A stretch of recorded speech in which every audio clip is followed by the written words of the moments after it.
Bonsoir tout le monde, j'espère que vous allez bien, que vous avez passé une bonne journée. Donc ce soir, c'est moi qui vais lancer en fait la présentation. Comme vous le savez, je suis Denis et nous sommes là pour vous faire le résumé du match d'hier de Marseille contre Brest. En tant que Marseillais, ça va quand même me faire mal étant donné qu'on a fait le match nul.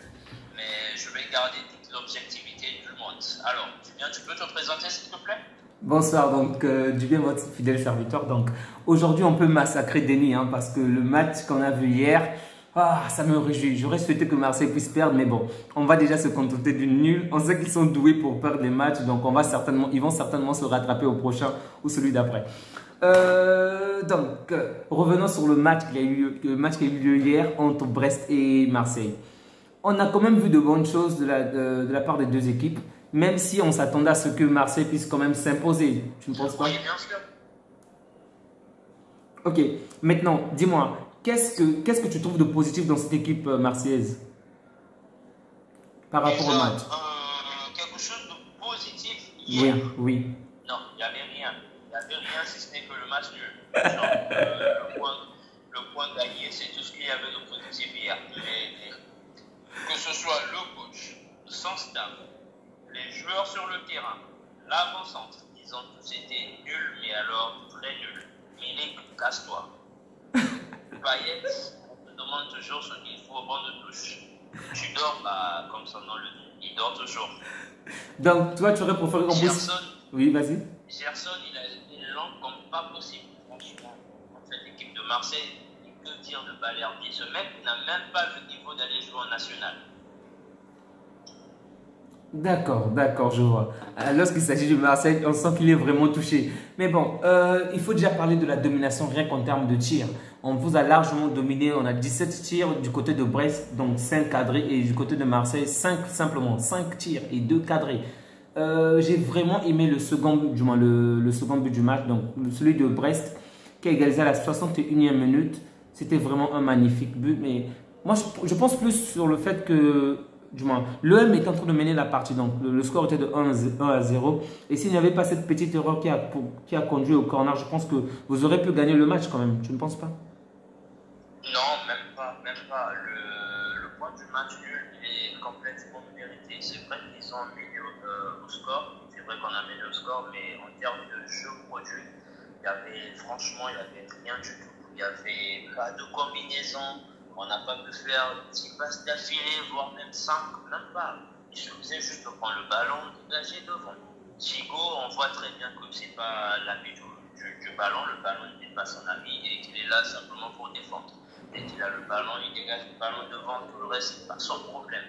Idem pour Bemba, Balerdi de l'autre côté. Franchement, celui-là, même la 3e division, on n'a pas besoin de lui là-bas. Donc, il y avait ça. Et franchement, que ce soit Rongier, Guendouzi, ils se sont battus, mais devant eux, il n'y avait carrément rien. Jusqu'à l'entrée d'Alexis Sanchez, c'est à ce moment-là qu'il y a eu un tout petit peu du pouilleux, mais dans la globalité, le point du match nul, il est largement, mais alors largement satisfaisant pour Marseille. En parlant d'Alexis, tu n'as pas trouvé ce début assez timide, assez calme par rapport à celui qu'on a connu à Barcelone? Après, c'est normal. Il a pris de l'âge. Il vient d'arriver dans une nouvelle équipe il y a à peine une semaine. Il ne connaît pas encore tous ses coéquipiers. Et moi, j'ai trouvé son entrée assez bonne. Il a été dynamique et il a quand même fait 2-3 bons mouvements. Oui, j'ai aussi aimé Gerson. Bon, je ne sais pas si toi, en tout cas, apparemment, il ne t'a pas plu, mais j'ai quand même aimé Gerson. Je sens qu'il n'est peut-être pas au meilleur de sa forme, mais il y a quelque chose en fait. Comment dire, tu sais, lorsque tu sens que la personne peut mieux faire, c'est ce que j'ai vu avec Gerson. Je ne sais pas qu'est-ce que toi tu penses de cela. Oui, tu as raison. Gerson, il peut mieux faire et il lui suffit juste de mettre de la volonté dans ce qu'il fait. Mais après, je me demande, est-ce que l'embrouille qu'il a eu avec Tudor ne l'a pas endormi? Que Tudor est là pour endormir tout Tu dors. En tout cas, contre Paris Saint-Germain, j'espère que vous allez fournir un service, vous allez jouer de cette manière-là, afin qu'on puisse bien vous écraser. Et Guendouzi, le sang chaud, on sent qu'il est toujours bouillant pendant le match, toujours bouillant. Ah, tu Contre le PSG, on peut même pas s'hasarder de jouer de la sorte. Ah, c'est ce que tu penses, hein, c'est ce que tu penses. En tout cas, oui, c'est ce que je pense et c'est ce que eux également ils pensent. bon, dis-moi dans cette équipe, s'il faut s'imposer, donc ça c'était le premier match d'Alexis Sanchez, il ne pouvait pas être capitaine, du moins il ne pouvait pas être titulaire, mais dans cette équipe de Marseille, selon toi, il prendra la place de qui? De Malik, d'Ander?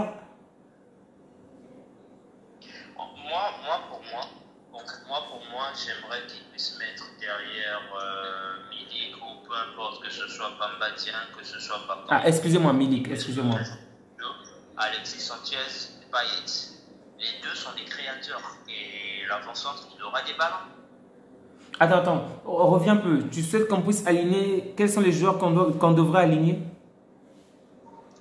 Pour moi, j'aimerais qu'on puisse aligner Sanchez et Payet derrière l'attaquant. Que ce soit tous les deux les soutiens de l'avant-centre. Et ce, peu importe l'avant-centre. D'accord, je vois. Maintenant, dis-moi, par rapport au transfert, bon, ce sont des rumeurs encore, ce n'est pas encore confirmé, mais souhaites-tu vraiment que Bamba Dieng puisse signer au niveau de Nice, donc, du moins, puisse partir, quitter Marseille? Est-ce que tu trouves cela intéressant? C'était quoi la question, tu as dit? Que Bamba Dieng s'en aille. Mais après, Bamba Dieng, ce n'est pas un problème de l'entraîneur ou de quoi que ce soit. C'est juste que l'agent, il a un problème avec Djambar et Marseille également a un problème avec Djambar qui est le centre de formation de Bamba Dieng au Sénégal. C'est la raison pour laquelle le jeune homme actuellement il ne joue pas, même s'il est mais alors de très loin à voir à des années-lumière le meilleur avant-centre de Marseille sur la feuille.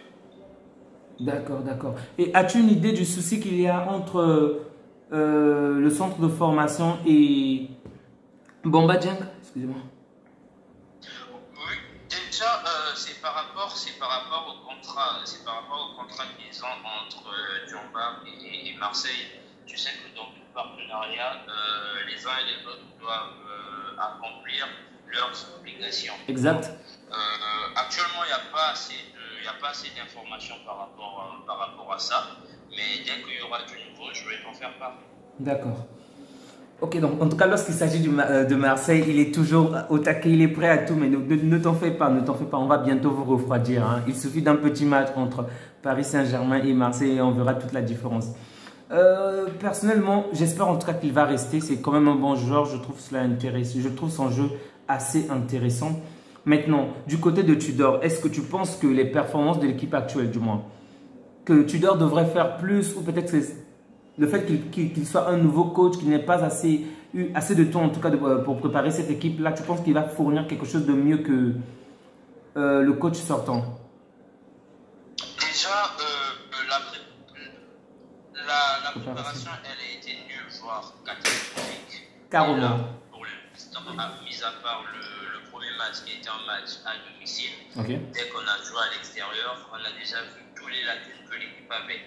J'espère pour lui, et c'est tout le mal que je lui souhaite, qu'il puisse trouver un équilibre entre la tactique défensive et la tactique offensive. Parce que sinon pas, je peux te dire que les frérots marseillais ne vont pas continuer à le faire endormir comme son nom l'indique toute la saison ainsi. Hein. Ok, on va accorder un peu plus de temps, un peu plus de chance à Tudor et on espère qu'il va faire une meilleure prestation, surtout pour cette Ligue des Champions parce que cette équipe marseillaise, je ne la vois vraiment pas aller loin en Ligue des Champions. Hein. Vraiment pas. Je ne suis pas aussi pessimiste que toi. Je me dis que s'ils arrivent à trouver l'équilibre entre leur jeu offensif et le jeu défensif, ça peut faire l'affaire. Ils peuvent peut-être aller continuer en Ligue Europa, pourquoi pas? Non, en Ligue Europa, mais je parle ici directement. Là, tu vises déjà la 3e place, donc l'élimination. Je parle au moins de la qualification en 8e de finale, de la qualification en 8e de finale de la Ligue des Champions. Est-ce que tu penses que cette équipe de Marseille est capable de se qualifier? Oui, ils sont capables de se qualifier. Après, ça dépendra également du groupe dans lequel ils vont tomber. Hein. Parce que s'ils tombent, par exemple, dans un groupe où il y a Liverpool, où il y a, par exemple, Porto? le Milan AC, Et derrière, il y a peut-être l'Ajax. Je ne pense pas qu'ils vont s'en sortir. D'accord. Bon, s'il faut citer les principales équipes des principales équipes qui disputent ce grand championnat, quelle équipe penses-tu que Marseille pourrait battre? Bah, déjà, les équipes, il y en a 32. Donc, ça veut dire que je peux par exemple prendre le PSG. Marseille peut battre le PSG. Il n'est pas interdit de rêver, il n'est pas interdit de rêver, vas-y. Il y aura peut-être entre les Rangers et le PSV Eindhoven, Marseille peut les battre et ce peut très largement. Bah, il y a plusieurs équipes, il y a une dizaine d'équipes que Marseille peut battre, c'est juste que je n'ai pas toutes les équipes en tête. Ok, Porto, je parlais de Porto. Porto. Mhm.